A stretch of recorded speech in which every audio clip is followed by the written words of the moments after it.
I've had the pleasure of being in conversation with both Nadia and Lina earlier this fall. And, some writers you just know you're going to be talking to for a long time. And that's the case here. And I'm so excited to be hosting you both. I have a few things to say for the introduction, but I'll try to keep it tight so we can get to the real reason we're all here. So today, I would like to first begin by acknowledging our presence at Notre Dame on the traditional homelands of Native peoples, particularly the Pokagon Potawatomi, who have been using this land for thousands of years and continue to do so. We recognize our place in the history and practices of colonialism and understand that our responsibilities extend beyond this gesture of land acknowledgement. We must also reflect on the University of Notre Dame's past, present, and future relationship with the original stewards of this land and actively pursue ways to amend this troubled relationship. Literatures of Annihilation, Exile, and Resistance is an interdisciplinary research collective and lecture series focused on questions of human rights and the arts in the global Middle East, Southwest Asia, and North Africa. It's co-sponsored by the College of Arts and Letters and by the Kroc Institute for International Peace Studies and housed at the Initiative on Race and Resilience at Notre Dame. We are very pleased to share that we have a brand new website designed by our own wonderful coordinator, Amira Hanafi, with an interactive map that traces the migration routes of all of our guest speakers. We are also partnered with Brookline Booksmith's Transnational Literary Series, and I want to thank them for their collaboration with us and encourage you to purchase our guests' books through Brookline Booksmith. Our graduate fellow, Kristen, will put both of those links in the chat so you can access the purchase links and the Brookline Booksmith links and our website link. I'm so pleased to welcome Lina Meruane, who is an award-winning Chilean writer and scholar. She's joining us all the way from Madrid today. She's published 2 collections of short stories and 5 novels, translated by the brilliant Megan McDowell into English are her latest, Seeing Red and Nervous System. Meruane has written several nonfiction books, among which is her memoir, Becoming Palestine, and her essay on the impact and representation of the AIDS epidemic in Latin American literature, Viral Voyages. She received the prestigious Sor Juana Inés de la Cruz Novel Prize, the Anna Steggers Prize, as well as grants from the Guggenheim Foundation, the National Endowment for the Arts, and Edad Winter Writer in Residence in Berlin, and the Casa Cien Años de Soledad from Mexico, among others. She currently teaches global cultures and creative writing at NYU. Nadia Owusu is a Ghanaian and Armenian-American writer and urbanist, joining us from New York City today. Her first book, Aftershocks, topped many most anticipated and best book of the year lists, including the New York Times, the Oprah Magazine, Vogue, Time, Vulture, and the BBC. It was a New York Times Book Review Editor's Choice, and it was truly a phenomenon of a book. Nadia is the recipient of a 2019 Whiting Award. Her writing has appeared or is forthcoming in the New York Times, Orion, Granta, the Paris Review Daily, The Guardian, The Wall Street Journal, Slate, Bon Appetit, Travel and Leisure, and others. By day, Nadia is Director of Storytelling at Frontline Solutions, a Black-owned consulting firm working for justice and liberation in partnership with philanthropic and nonprofit organizations. She teaches creative writing at the Mountain View MFA program, is currently teaching at Columbia, and lives in Brooklyn, New York. So the warmest of welcomes to Nadia and Lina and to our wonderful audience. I see that one of my dear colleagues, Vanessa Miseres, who is an Argentinian scholar of women writers, is here joining us from Berlin, and I know she'll have some questions and knows you as well, Lina. So as you guys have questions throughout the event, please feel free to drop them in the chat, or we'll come over to you if you raise your hand at the end. So that's all for me, and I'll turn it over to you first, Nadia, if you'd like to read. Sure. Thank you so much. I'm so happy to be here with you and with everyone. I really appreciate you joining. So I'll just speak really briefly about Aftershocks for those who are not familiar with the book. I describe the book as a literary memoir with threads of cultural history that explores themes like the complexities of family, the meaning of home, multiplicity of identity, and the ripple effects both personal and generational of trauma. And it sort of spans the globe in many ways because I had a very hopscotch childhood. My father, who was Ghanaian, worked for the United Nations. My Armenian American mother left when I was 2, and that is sort of one of the big sort of themes, that abandonment and loss, and sort of trying to figure out where I fit into the histories of my family, both Ghanaian and Armenian, and sort of charting a journey to come to know those histories in a deeper sense. So I'm just going to read now from the book, from a chapter called Blood Trauma. When I was 5, I asked my father why my mother left me. His left eye twitched and he cleared his throat. My father did not lie to me, even when the truth hurt. She thought you were better off with me, he said. She was not ready to be your mother. Why? I asked again. There is no simple answer, he said. Your mother grew up in a family that lost everything, and the trauma is in her blood. I think that's what made her leave. After that, I stopped asking why. His words terrified me. I too had lost a lot. I had lost a mother. And if trauma was in my mother's blood, then it must also be in mine. Everyone said I looked just like her, except she was white and I was black. I inherited my mother's face and frame, my father's coiled hair and curled eyelashes. My skin color is my mother's olive and my father's ebony, blended in equal parts, as though in a watercolor mixing tray. It wasn't until years later, when I was 10 or 11, that my father told me precisely what it was that my mother's family had lost, why trauma was in her blood. He told me that in the years leading up to and during World War I, the Turkish government deported and massacred Armenians en masse. At the time, there were 2 million Armenians in the Ottoman Empire. By the early 1920s, when the violent campaign ended, it is estimated that 1.5 million Armenians had been killed. Most of those who survived did so by making dangerous treks on foot across the Middle East. They sought refuge in cities like Aleppo and Cairo, cities out of which refugees pour today. Many Armenians eventually found their way west to France and Argentina, Russia and Cuba, and to America. Despite the refusal of the current government of Turkey to use the word genocide, that is what it was. My mother's family members were among those who were killed and those who survived. My great-great-grandmother and my grandfather's 2-year-old cousin were among the dead. The survivors' losses, their loved ones, their homes and earthly possessions, citizenship, hopes, dreams, security, Mount Ahir, pepper and potato plants, looms for weaving cotton, goat's milk ice cream, tea made from the root of purple orchids. In 1915, my maternal grandfather's family was driven out of the town of Marash in the southeastern part of the Ottoman Empire when they refused to convert to Islam. They were Armenian Orthodox Christians. Other families were not given the option of religious conversion to avoid deportation, but the chief of police felt sorry for my great-grandmother because the family was without a patriarch. My great-grandfather had already immigrated to the United States under threat of imprisonment or even the gallows for the crime of treason. He had climbed a pole and replaced an Ottoman flag with an Armenian one. For 9 years after he escaped from the cell where he was being held pending trial, his whereabouts were unknown to his wife and children.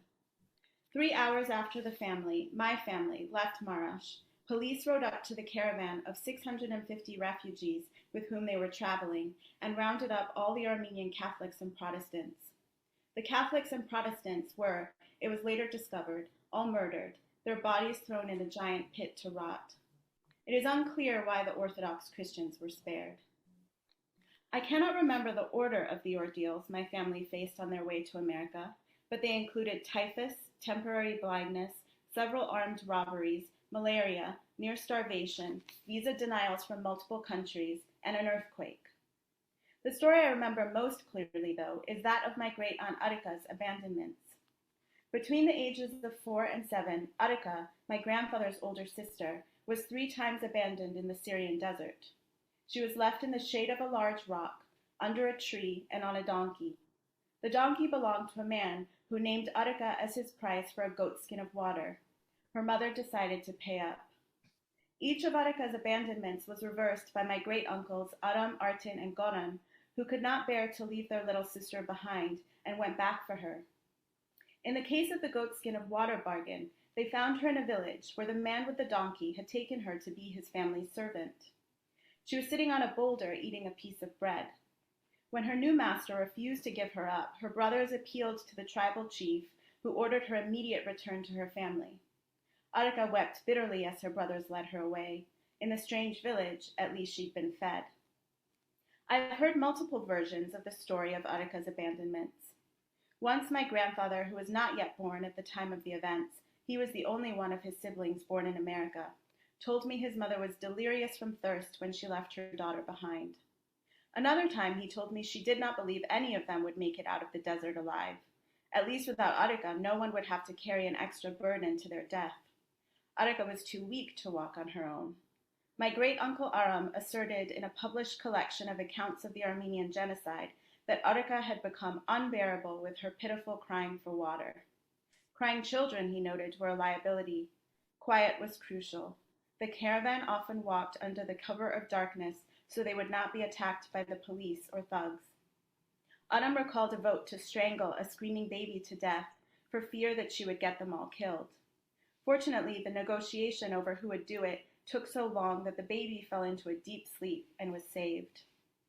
When my maternal grandfather's family arrived at Ellis Island on April 15, 1924, the port of arrival manifest listed them as having dark complexions. The Yugoslavian family listed above them was noted as having fair complexions. But in 1909, 4 Armenian immigrants had petitioned a Boston district court to become white. Previously, Armenians had often been racially classified as Asiatic Turks or simply Asian. The judge ruled in the Armenians' favor, pointing to their Christianity as evidence that the outlook of their civilization had been toward Europe. Being Christian in Turkey had gotten Armenians killed. In America, it bought them whiteness.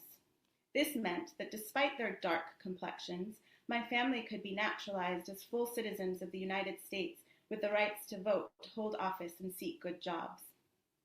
My maternal grandmother's family also came to America from Marash. They too were genocide survivors.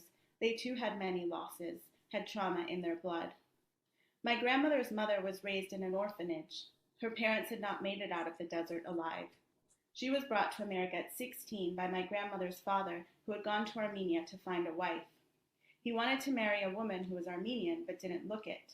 He wanted his children to be blonde, or at least to not have the prominent noses, low hairlines, and dark complexions that would mark them as different. He wanted a kind of whiteness that was in the skin as well as on paper. He wanted a pale wife because he wanted to hide his future children in paleness. He knew all too well the dangers of difference.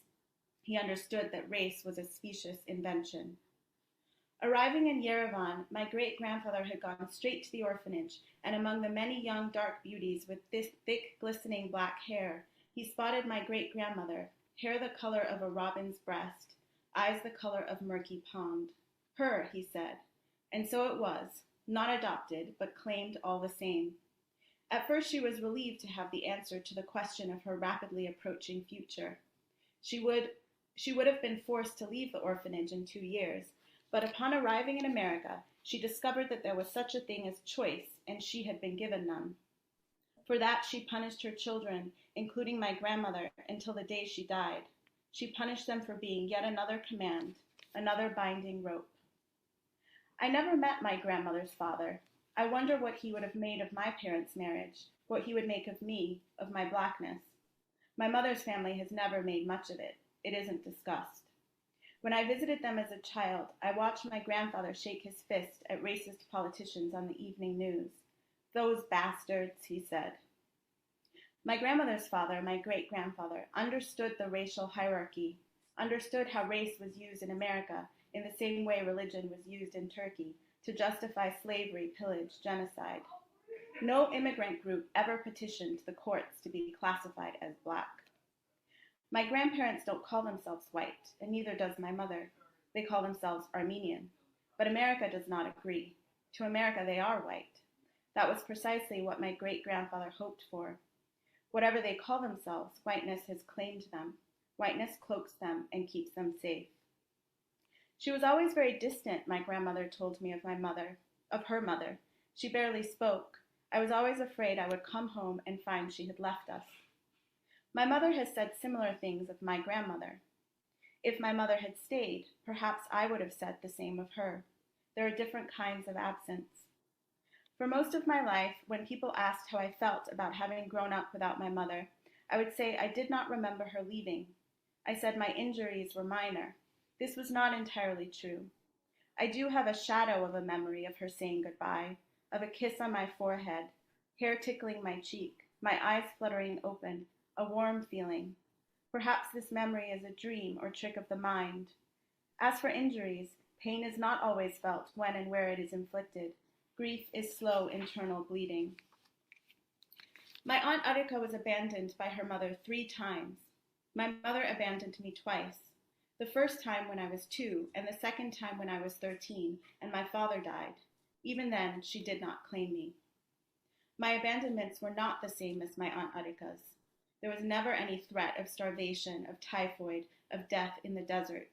But still a pattern. The trauma had been diluted by time, but it was still present, still discernible, in my blood. Much of my 20s were spent in a thick fog of the mind. When the fog got too thick to see out of, I often turned to reading and writing, mostly about mental illness. I paid attention to studies of orphans and abandoned children. In 1949, the pioneer of the attachment theory of psychology, John Bowlby, was commissioned to write a report for the World Health Organization about the mental health of homeless children in post-war Europe. He concluded that mothers and their children have evolved with a biological need to have loving relationships with each other. This relationship serves as a secure base from which the child explores the world. It also acts as a prototype for all other relationships. These findings seem obvious, but little empirical evidence had previously been gathered. The consequences of a disruption or deprivation of maternal nurturing can result in serious and irreversible mental health consequences, ranging from despair and detachment to an inability to follow rules, form lasting relationships, or feel guilt. When I read that study, I thought immediately of my father telling me about trauma being in my mother's blood. Add to that despair and detachment. Add to that an inability to follow rules, form lasting relationships, or feel guilt. Those are all things that are also true of me, in some measure. They are the qualities I most detest in myself. They are qualities that would make it difficult for me to be a mother. When people ask if I want to have children, I say I'm not yet ready to be a mother. I do not say that I don't know if I ever will be. I pay close attention to news about refugees. I pay attention to the debates in the halls of government, the courts, the media, at dinner tables. The stories often focus on the dream, achieved or deferred, of a new life in a new world. We ask what they deserve, what we owe them. We calculate the cost of their trauma and haggle over the bill. Little is said of what they've lost. Less is said of what they carry in their blood, or what we must do to help them heal. She loves you in the way she can, my father said of my mother. I tried not to think about the ways she couldn't, the ways she never would, except perhaps in that place between dream and daylight, in the split second between here and gone. I'll stop there. Thank you.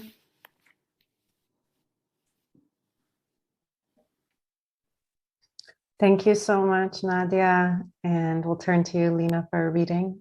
Mm-hmm. Well, so I actually have to confess that I had more prepared some words and just a short reading. So I think I will stick to that plan for now. So the story, I guess, is not as sad, but as complicated in terms of geography as Nadia's, because I am a Chilean, born and raised from a Palestinian family and also an Italian family.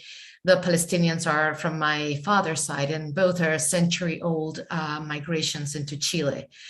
which is part of a larger wave of migration coming from Europe and the Middle East at the beginning of the 20th century, also moved by both by economic pressure and war. But I have been out of Chile and the Middle East in my adult life. Although I spent some time out of Chile in New Jersey, actually, for a couple of years in my childhood.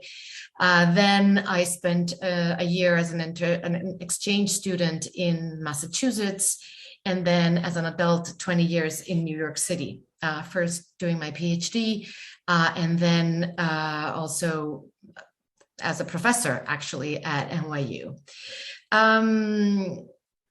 I think that this sort of experience of migrancy that comes both from my family and from myself has really marked a lot of what I have been writing about. And namely, I would say the last 3 novels that I've written, which have been written outside of Chile, although I began as a writer in Chile in Spanish always, and also some of my nonfiction, which actually all of my nonfiction has been written in the United States or outside of Chile.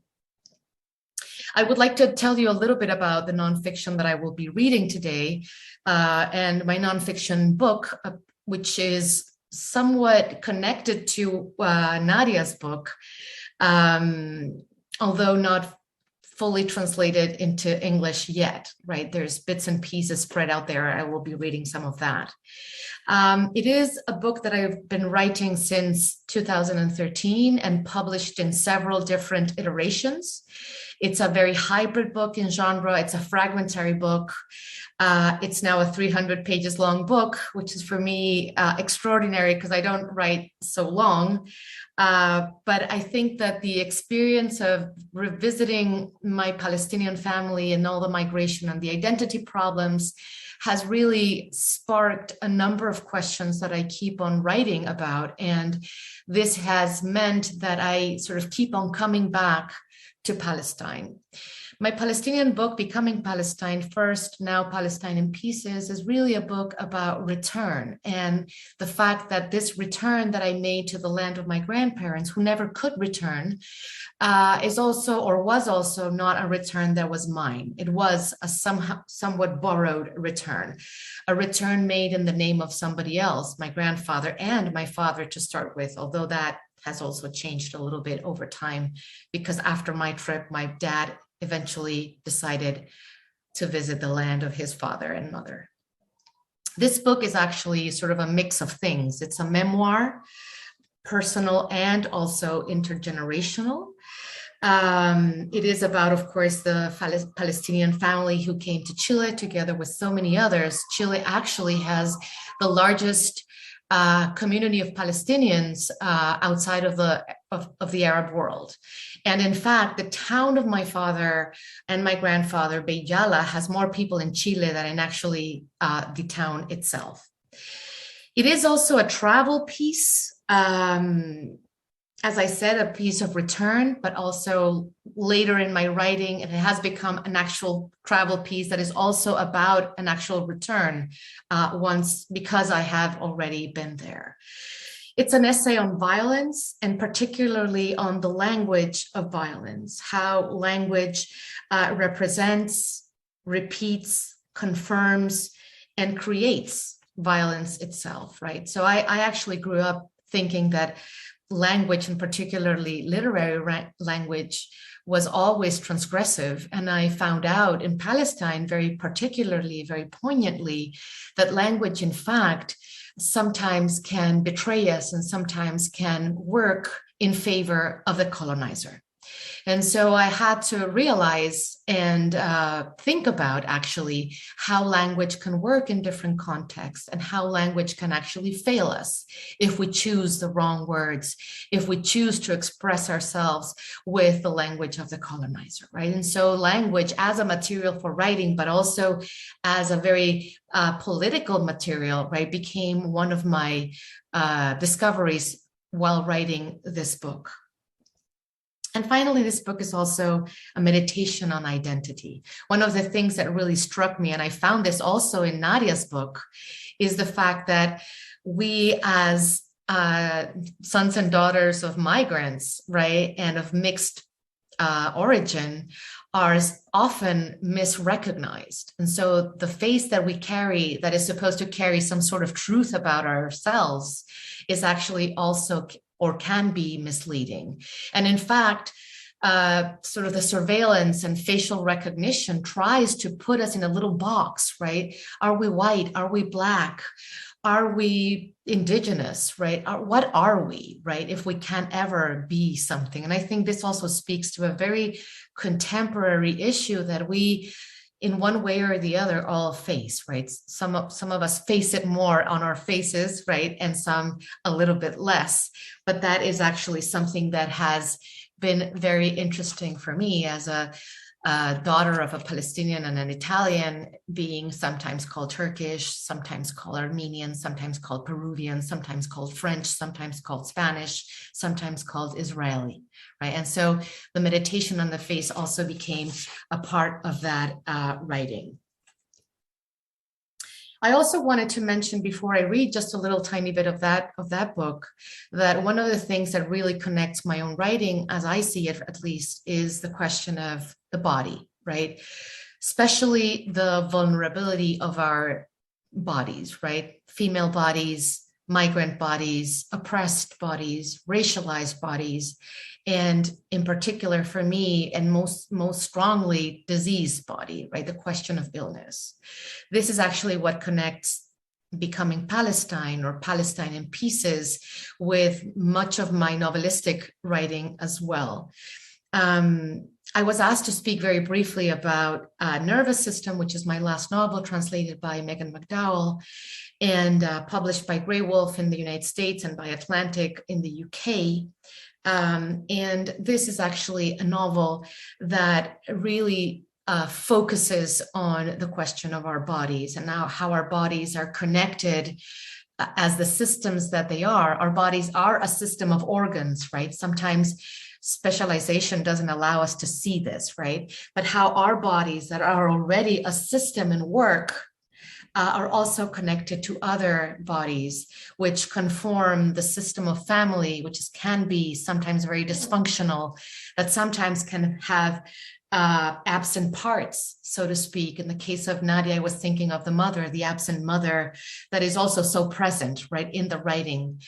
In the case of my book, it's the mother who dies at the birth of the protagonist, right, and is a mother who is absent and present all the time, and the trauma that the absence has in fact left. And not only has left that trauma in the memory of their characters, but actually also in their bodies, the ways that their bodies actually experience and remanifest over and over that loss. I actually wanted to thank Azareen because when she wrote a review of my book in the New York Times, she actually talked precisely about this, how our bodies actually carry the pain of the loss, but also the connection to other bodies who are also in pain and loss, and how they can connect through tenderness and affect. I also was interested in this particular novel called Nervous System for a reason, right? The way in which the connection of the body and the cosmic system is thought of. All these bodies are somehow orbiting around the loss and around the pain and around the disease, as if they were planets in some sort of cosmic system, always endangered by black holes swallowing them up. And I thought that was, for me at least in this novel, a very productive image, because also the protagonist is a wannabe astrophysicist, right? She's writing her dissertation with lots of difficulties.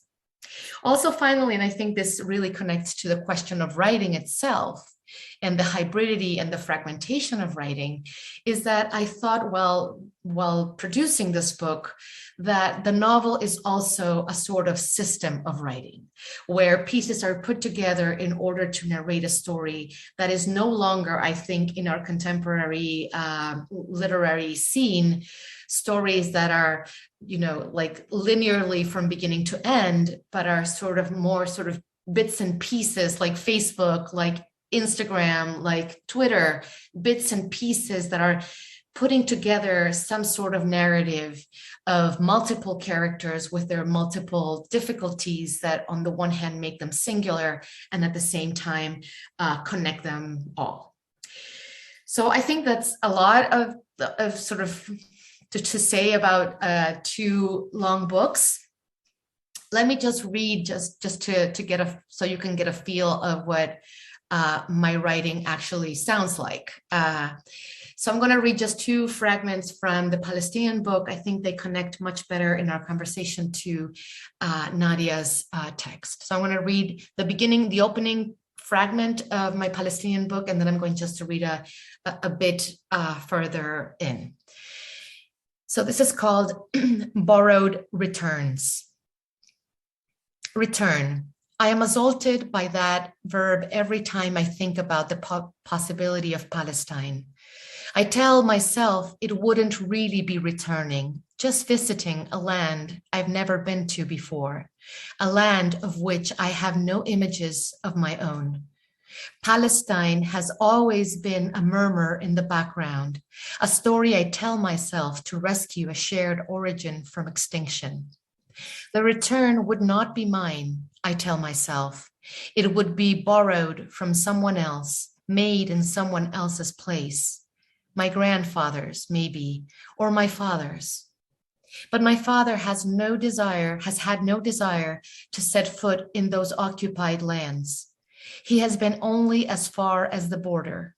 Once, from Cairo, he turned his already elderly eyes eastward and let them rest there a moment on the horizon that might be Palestine.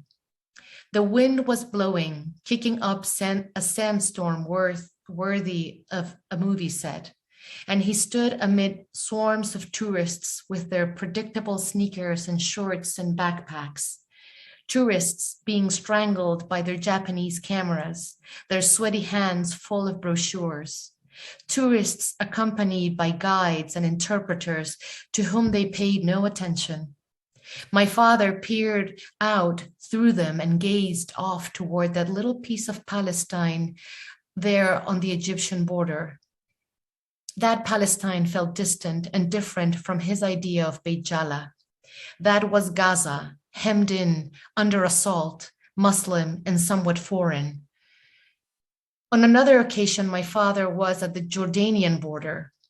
He could see the desert straddling the line between Gaza and the rest of the world. He had only to approach the checkpoint, but his large feet remained sunk in the shifting sands of indecision. Seeing an opportunity in his hesitation, my mother pointed a stiff finger into the distance at the wide valley of the River Jordan spreading out below Mount Nebo, at the rushing waters that the Christian religion considered sacred, and insisted, my mother, that they cross into Palestine. We must go, she told him urgently, as if of the two of them, she were the Palestinian. After all those years together, that's how my mother had come to feel, like one more voice in that murmurous clan. But my father turned on his heel and walked into the opposite direction. He refused to subject himself to interrogation at the Israeli border or to the country's frequent checkpoints, to being treated with suspicion, to being called a foreigner in a land he considered his own, where his father's house still stands undefeated. There, on the other side, stands the heritage he has never been able to properly inherit. Maybe he dreads the idea of arriving at that house without a key, of being forced to knock on the door of a home that has been stripped of his family and filled with strangers. He must, I think, be afraid of walking down the streets that might, if only things had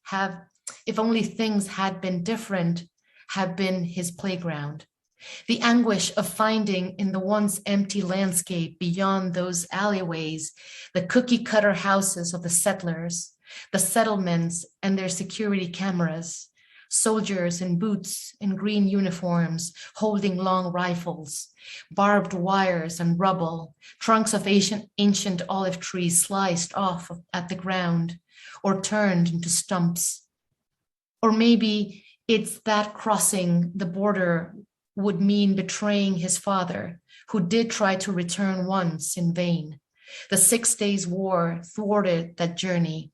He ended up stuck with the airline tickets, the suitcase full of gifts, and the sour taste of a disastrous defeat, the annexation of Palestinian territories. The war lasted only a week, but the conflict was still dragging on when my grandmother died. She was the only one who could have accompanied him on his return. That loss hurtled him suddenly and irremediably into old age.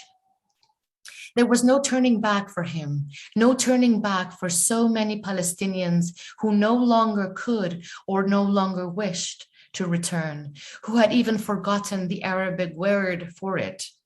Palestinians who had come like my grandparents to feel like regular Chileans.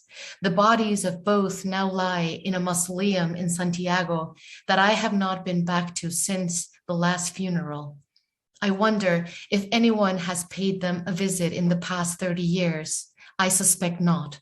I even suspect, though I do not ask, that nobody would be able to tell me where to find their graves. And this is a second piece a little bit later in the same part of the book called Who Are You? And this is shorter. The date for my London trip approaches and I begin to experience dizzy spells. My eldest aunt sends word through my father that I should go visit those faraway aunts and bring them a gift. Buy them wool sweaters or a silk kerchief or a little purse that doesn't take up much room in my suitcase. She will pay me back afterward. Keep the receipt, insists the conscientious daughter of immigrants who is my eldest aunt. And I should call them as soon as possible, she also says. My father recites a phone number and, meticulous as ever, asks me to read it back to him. I read out the number slowly and am thrown off by a sudden thought. In what language will we communicate? In Spanish, of course, my father says, because Mariam lived in southern Chile for several years. It was a long time ago, he tells me, but she still speaks some. I leave the number on my table a couple of days or a few. Time keeps passing and eventually I have no choice. I force myself to dial and ask for her. Hola, I say. Mariam? Mariam, I hear as an echo at the other end of the line, and then a long sentence in Arabic that could be a question or perhaps a funeral song. Hola, I repeat. Hello, I repeat. English? And I try to say marhaba, but my tongue tangles in my mouth. I repeat, Mariam. The person who has answered must be the other sister, the one who has never left Bejala, the one who speaks only Arabic. But she dredges up a few fragments of somewhat stiff English and explains, or I interpret, that Mariam has gone to visit a sick relative and will be back at some time or the next day. There is a silence followed by a slow, who are you? And I try to explain who I think I am. Then there is a moment of turmoil at the other end of the line, the convulsion of a tongue attempting to translate what I am telling her. And feeling pressured to respond, to say something, she begins to cry out the only word she has at hand. Ah, family, she says with wild excitement. Family, family. And I, not knowing what else to say, respond, yes, yes. And I start to laugh because there's thunder and exaggeration and confusion in that word, and also an immense abyss of years and oceans and possible poverty. But with every family, she shouts, I laugh even harder, saying, yes, family, yes, as if I had forgotten all other words.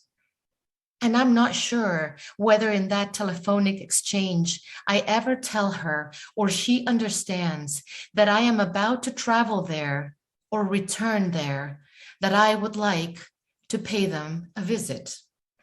Thank you.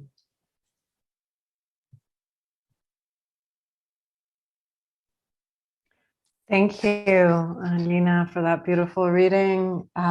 So excited to start the conversation and just the various threads that run through both your work of the intergenerational and the historical dimensions of illness, which help us to broaden our aperture when we're really talking about all the things that the body holds. And then the way that your work moves between exploring political and historical violence and the ways that those the affect of violence shapes dynamics of intimacy, family, parenting, right? And I want to start by asking you a question that I think both of you briefly touched on. But in Volverse Palestina, Lina, there's the note about the journey of return that isn't exactly a return because it's a land that you had never lived in before. There's also an exploration of the dormant languages in your family genealogy. And I think we heard some of that in this excerpt.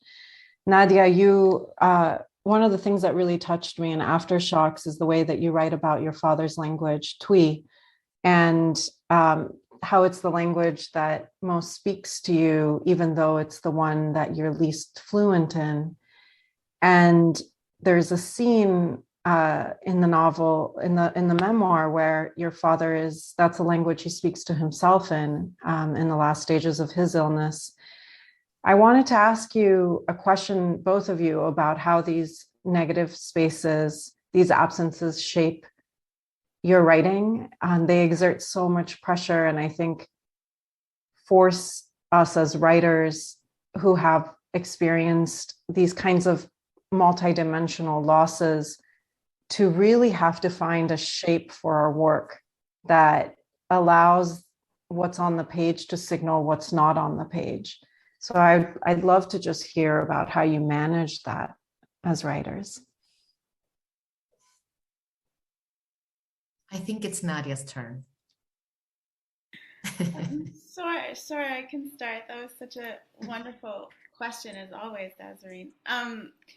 So, for me, because I always felt somewhat distant, even though I was raised by my father and I grew up among my father's family, there were always these ways in which I was sort of an outsider in that family, as much as, there was deep love there, but for all sorts of reasons, cultural and linguistic and in terms of geography, there were so many ways that I was often sort of on the outside, sort of longing to be in on the joke. I think one of the things that not speaking Twi, everyone in my family, as most people in Ghana, speak English, but Twi is the language that they shift into for fun and play and to sort of tease one another. And I was always sort of on the outside of that. I was never in on the joke. And so kind of thinking about the ways in which my inability to connect through language has sort of shaped my place in the world and how I see my place in the world, and how that sort of extends to what you're talking about in terms of I often define myself more by sort of what was absent or what was lacking than what was there, and that those absences and losses are a huge part of how I understand myself. And so, like, how do you put into language, that sort of tension? And one of the things that I was thinking about as I was writing Aftershocks was that part of the project of the book, although I know I will always fail for all sorts of reasons, but part of the project of the book was trying to narrate myself into those absences and to claim them as mine, because I had never really much of the way that I sort of approached it was to try and fit myself into the shape of those absences in some ways, but rather sort of this different approach that I was taking was sort of to claim them and own them, and to see them as sort of as sort of love, as love and longing, and that love and longing were actually sort of the central the central themes of the book, but how do you talk about that, and especially sort of how do you talk about that longing when you're not even really sure what it is that you're longing for, you know? And so that journey was sort of one of the things that I really wanted to explore as I was making the book, which required me to sort of let go of any sense of sort of linearity and to allow the book to take its own forms and shapes, because when you're trying to speak into something which you don't have words for, like that was the only way that I understood how to do it. Yeah. Oh, so that's super interesting, Nadia. I love that what you said about sort of the way in which you've worked with loss. I have to say that personally, what is sort of actually, you made me remember something about my own past, which is that although Arabic was lost in my family, I did not experience the loss of Arabic or Italian as a loss because that was my father's experience. What happened to me is that I actually lost while growing up Spanish.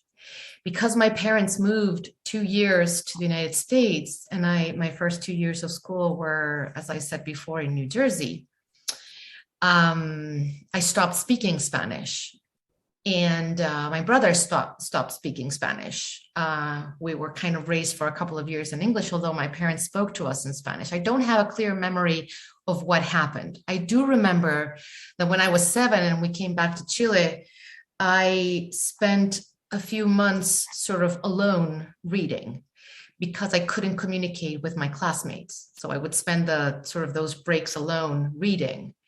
And I sometimes think that this is what really connected me to language as a refuge.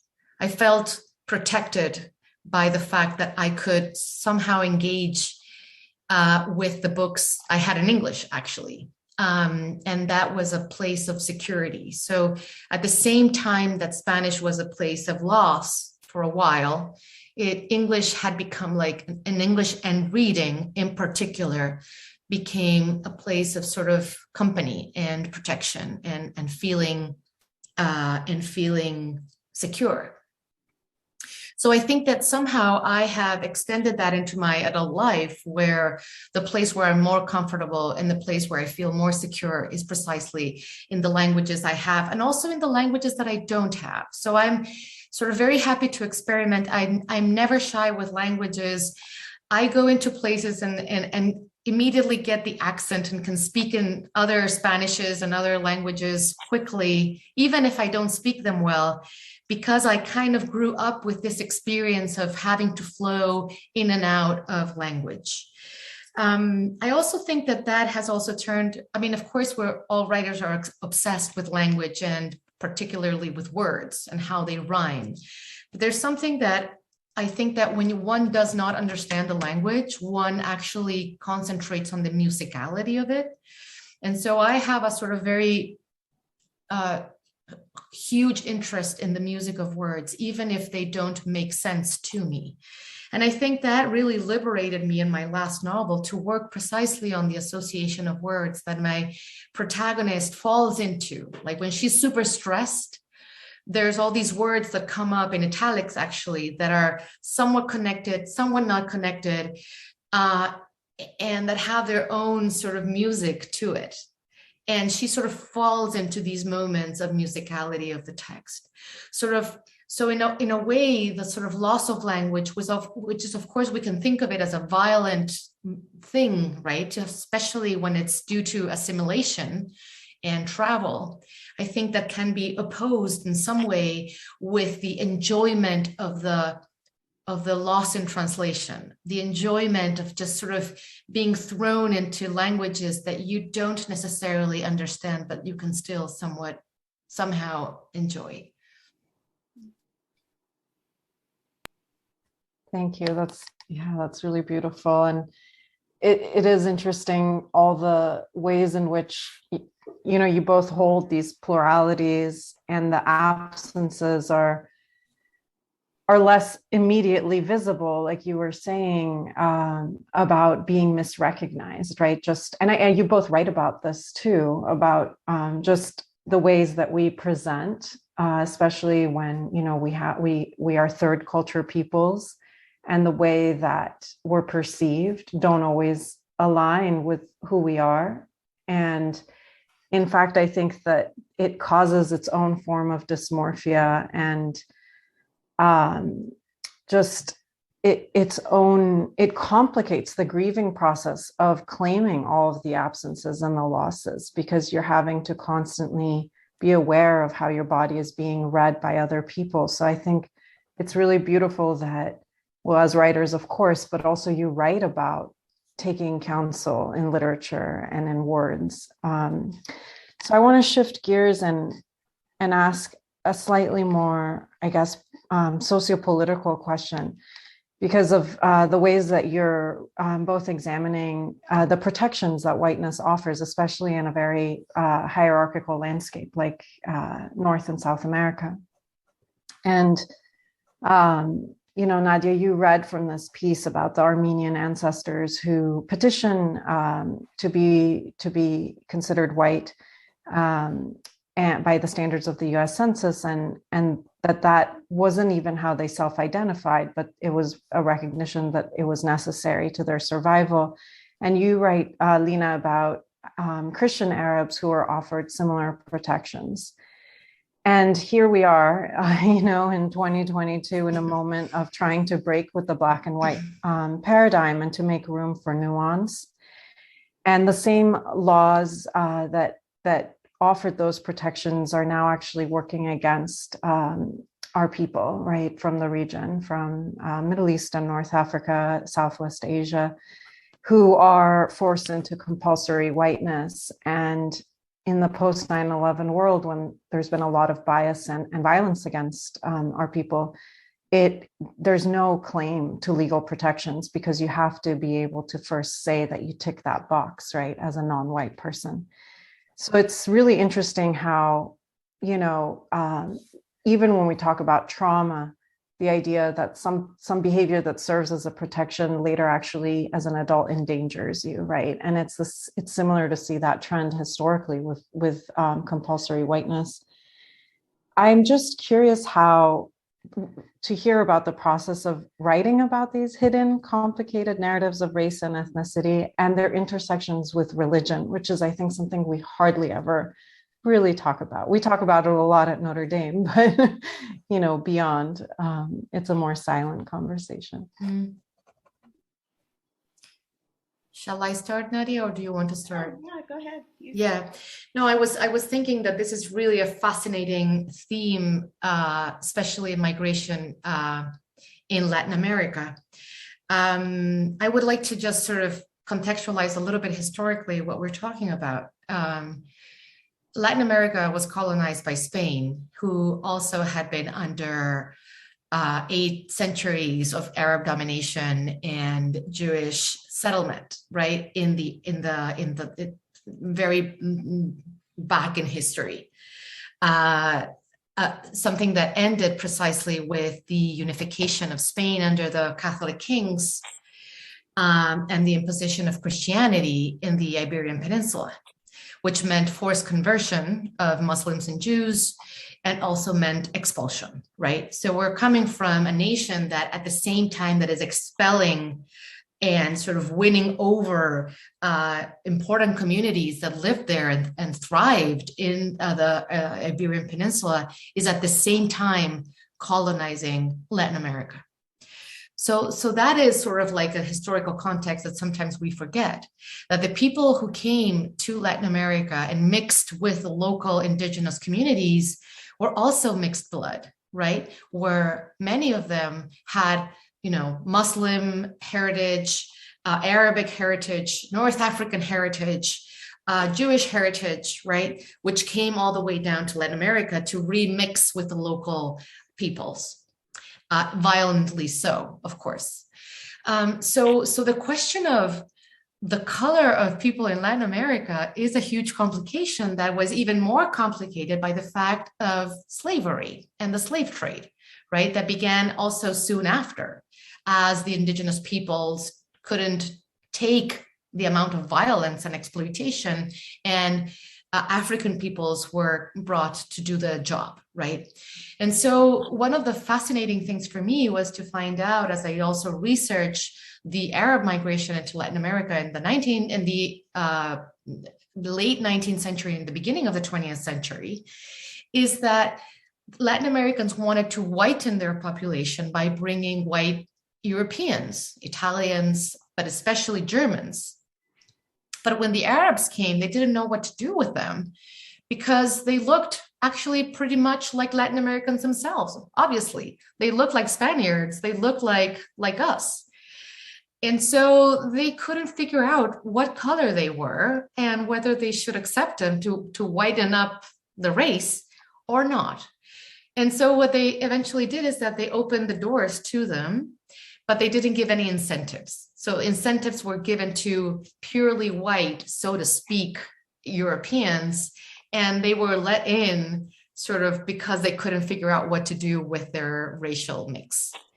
And so I think it's kind of interesting to think about that history and how and what that means for us today, where I find it really difficult to distinguish between sort of the multiple shades that we all have. And that's why I think today it's so hard to tell where people are coming from and, you know, what they bring in their blood.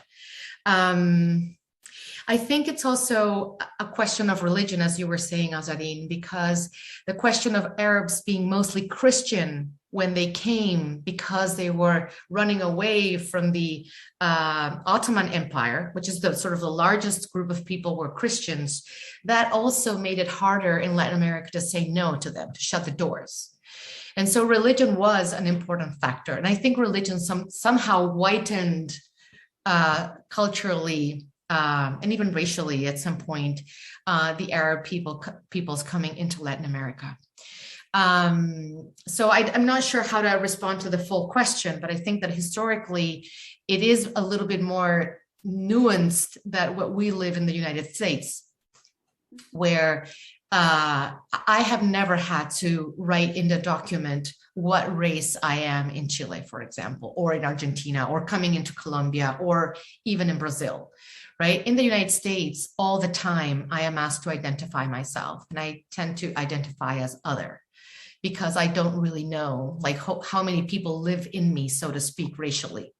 Right. And so I think that sort of categorizing, which is so permanent in the United States, is actually not true for Latin America, or is still not true for Latin America. It's something that happens on the streets more, but not officially. And I think that is somehow relieving, right? Not to have to constantly identify yourself in legal documents, for example, and sort of have to resegregate again in terms of race and religion. It's still not that way, or at least I don't feel that way. I was called, when I was growing up at school, I was called a Turk, right? Because Arabs came with Turkish documents, but it wasn't a word that was a negative word.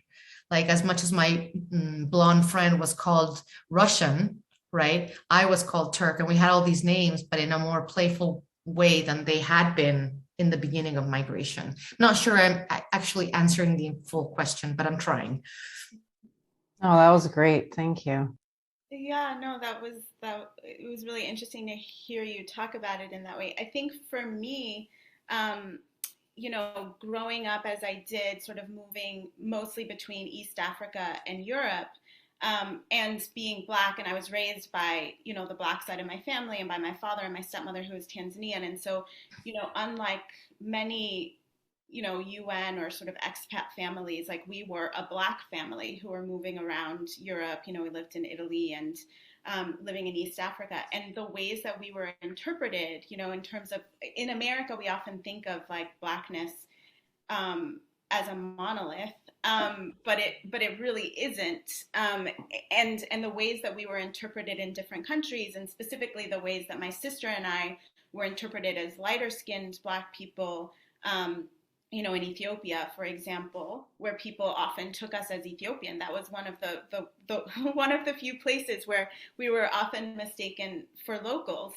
But then people would see my father, who is very dark-skinned, and sort of be very confused as to sort of what that meant and where we fit. And so even in Africa, there was often a conversation about sort of like, are they African? Sort of, I was constantly sort of asked to explain myself, which of course was very complicated, because for me to say I'm Ghanaian, which is true, I would get a lot of confused stares because, I didn't look Ghanaian. And even when I was in Ghana, even now when I go to Ghana, I'm sort of, they'll look at my name and my passport and sort of look up at me and then start quizzing me in Twi, which is always like a very anxiety-inducing experience. But so, yeah, that experience of sort of like understanding Blackness as something that was fluid, and therefore understanding sort of how racialization works through my experience of being a Black person, and I had some sort of white people who sort of grew up in a similar kind of way as I did, sort of moving around and saying sort of, I thought it was sort of like more like it's a small world, and it was a wonderful experience for me. And it's, like they were just not aware at all of why it might have been different for a Black family, and sort of what attentions we got that were different from, of course in Africa, like the white families, like they would get attention, but it was very positive attention, like let's all see what we can do to make this person as comfortable as possible, as opposed to sort of the, like, what are you doing here and who are you and where do you belong and where do you fit? Like at whiteness, it's really clear where they belong and fit, which is like, how do we make your life as easy as possible? But then moving to, I didn't really contemplate the sort of racialization of my mother's side of the family, largely because she was absent from my life, and I didn't grow up in America. And so the ways that race worked in America was not something that I thought about until I moved here when I was 18. And, that was a big part of my coming of age, moving to the United States when I was 18 and coming to understand the racial arrangement in America and my place in it, which was, although I had been aware of sort of racialization in all of the places that I lived, in America was really specific in the ways, to Lina's point, that race and racism shape everything in American life. And, the way that all of our systems, whether that's where people get to live or where people go to school, are shaped by racist thinking.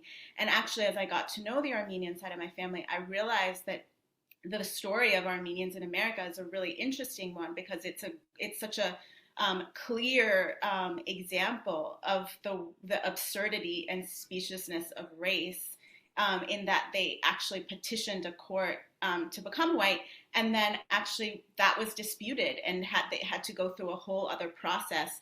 And in fact, because some Armenians are fair-skinned and some Armenians are more brown, and so that was very confusing to people as well. Do the more brown Armenians also get to be white, and what does that mean if they do? And so again, it's, as Lina was saying, there's this sort of absurdity in terms of how we think about race, and also, of course, connecting to the story that Lina was telling, which is that I also have family in Argentina, and sort of their process of sort of becoming Argentinian, and the ways in which that same sort of confusion, like, are they white, and the role that religion played there, where being Christian, that facilitated that transition, and sort of that process of racialization and settlement there.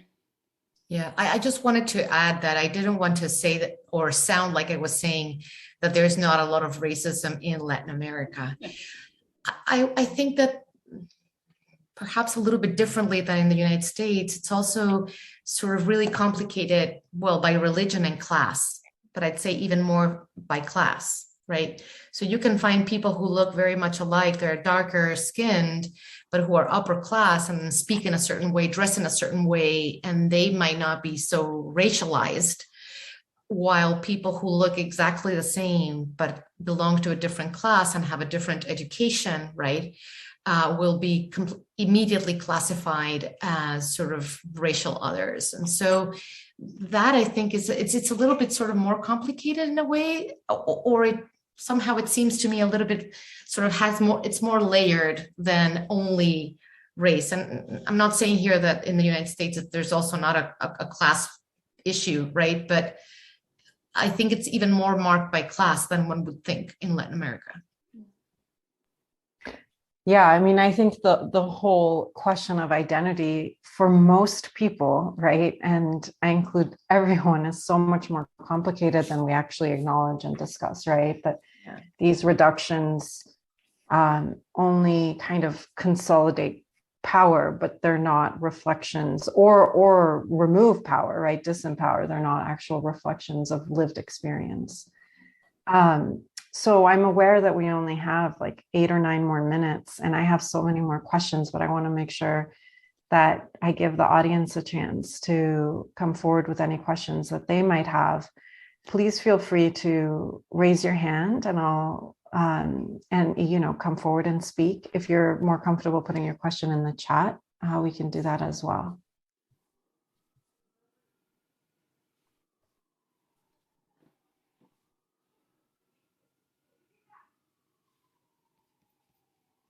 There is a question here that that was put in earlier in Spanish. I don't know if Fran is still here.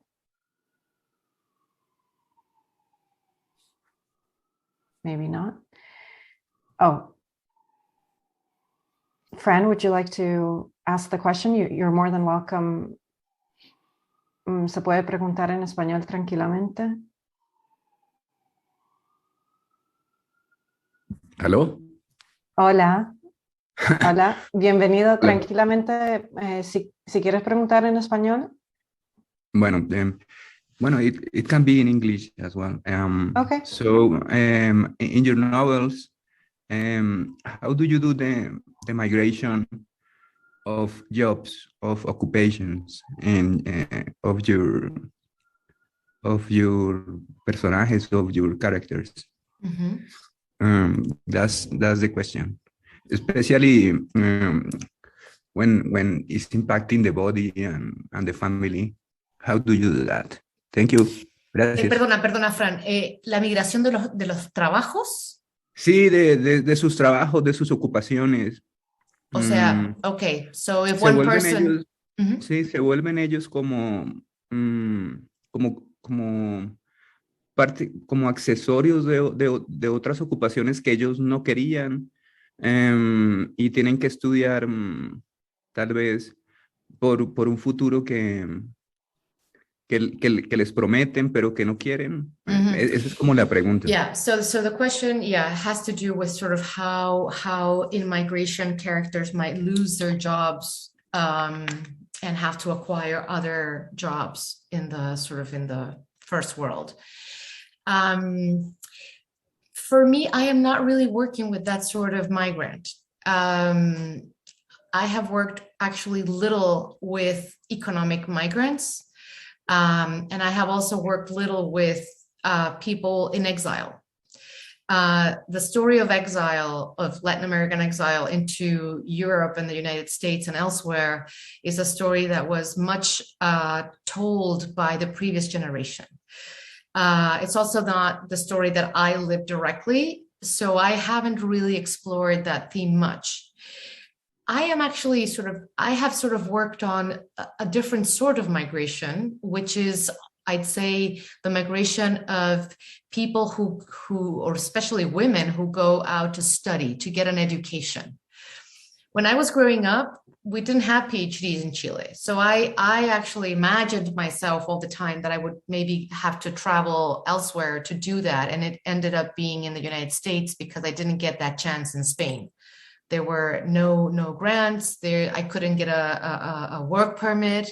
So I eventually moved to the United States. So that sort of experience of moving into the United States to be able to get a better education, or a full education, or the wanted education, if you want, is something that I'm looking at, because I am personally very much invested in looking at professional women, which I find very absent, at least in Latin American literature.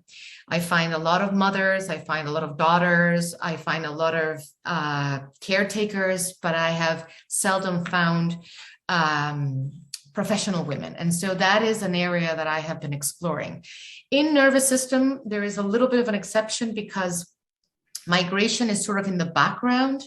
but they're not really characters. It's a background phenomenon where they're being exterminated actually for racial reasons. But I haven't had the time or the opportunity yet to explore sort of the changes in, for example, what we see now in Chile, that we have so many Venezuelans coming in that they might have, upper studies, higher education, and they're driving Uber because that's what they get when they get to Chile, unfortunately.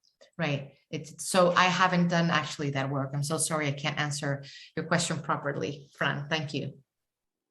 Thank you so much. And gracias, Fran. We have a question from Lynn Tillman. She is asking, does mother tongue have any or much meaning to you?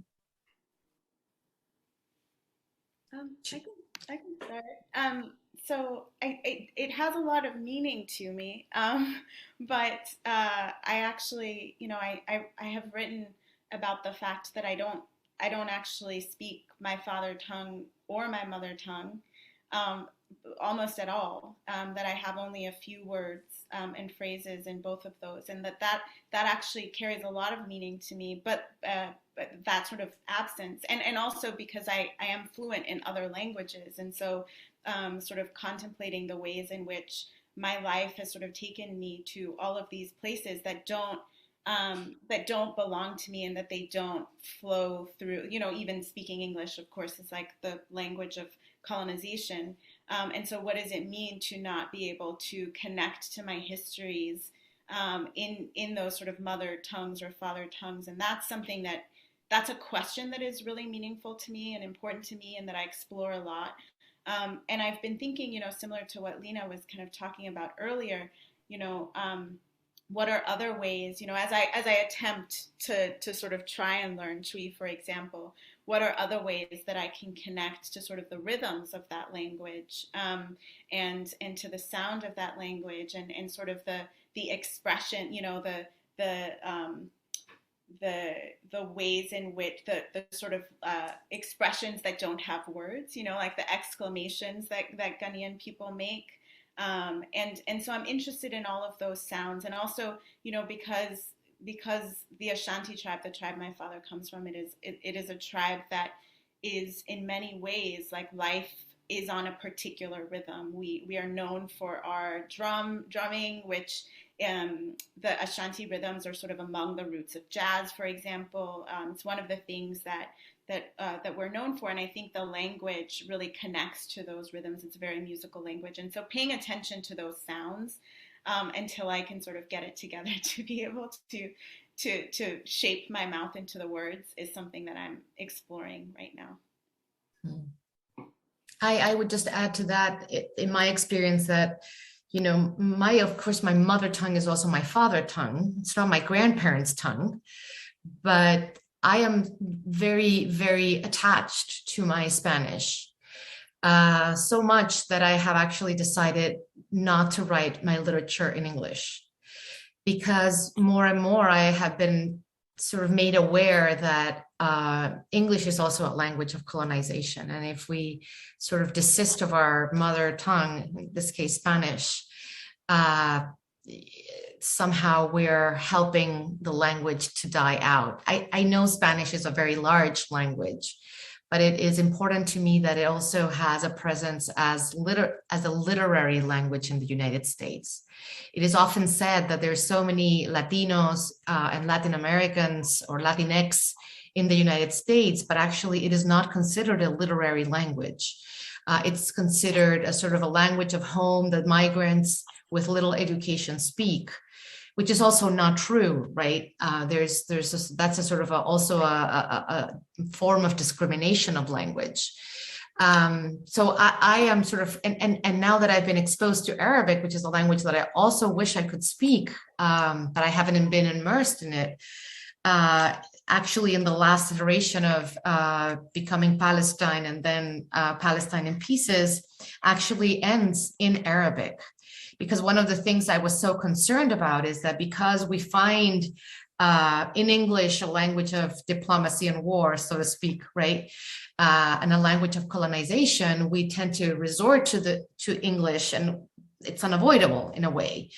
But maybe in writing, I sort of made a point in the last part of that book to include other languages, Romance languages, and also Arabic as a language, not only a language, that I transliterated, right, phonetically, but also written in Arabic, right, sort of return to the language as well, somehow in the writing. Thank you. That's so beautiful. Coming full circle back to the idea of absences, I think also of languages as these kinds of ghosts that exist inside of other languages. My mother tongue is Farsi and I speak Farsi fluently, but it's such a complex written language that my access is pretty surface for written and for reading. And that's so interesting to live with. It's sort of ever present. And I know we're right at time. There's another question that I'll just read because I think it's a powerful one to end with. I'll put it more as a comment than a question, but about how, obviously writing in the language of the colonizer is an experience of defeat, but then there's also, I think implied in the question that there's a defiance and a strength too in writing and insisting on our voices, whether it be in English or in our other languages, in order to introduce audiences and audiences to ideas and concepts that might engender love, respect for nature, interconnection, which is why we come together for Literatures of Exile, to complicate the conversation and to explore all the ways in which we are connected in spite of this dominant narrative of disconnection and in fact, the tool of disconnection. So thank you again, Nadia and Lina, for being here with us today, and to our wonderful audience for participating. We will have a video archive that you can access later. And we have a whole series of archived conversations on our website that can be used as educational tools or research tools.